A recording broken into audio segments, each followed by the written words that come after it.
Mga kababayan, nakakainis. Nagbigay ng 10,000 ang lokal na pamahalaan sa barangay namin, subalit wala yung pangalan namin doon. Halos lahat ng barangay namin nakatanggap. Pagdating sa amin, wala yung pangalan namin. Nakakama ng loob. Pero, hinayaan ko yan. Sabi ko baka sa susunod mayroon na.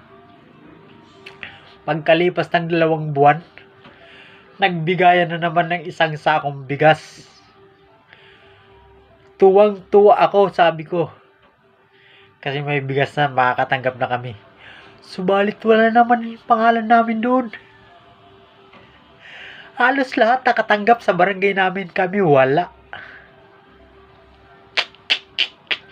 After 1 month, nagbigay sila.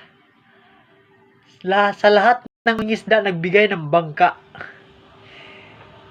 Lahat sila nabigyan. Ang pamilya namin, wala. Diba nakakasama ng loob? Sabi ko, wala na talaga. Wala talaga kami natanggap sa 3 yan.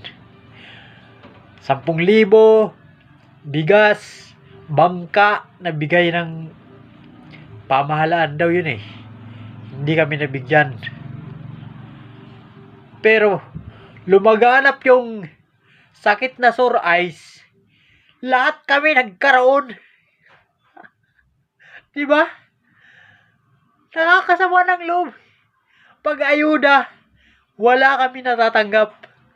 Nung dumating yung sore eyes, lahat kami nagka-sore eyes.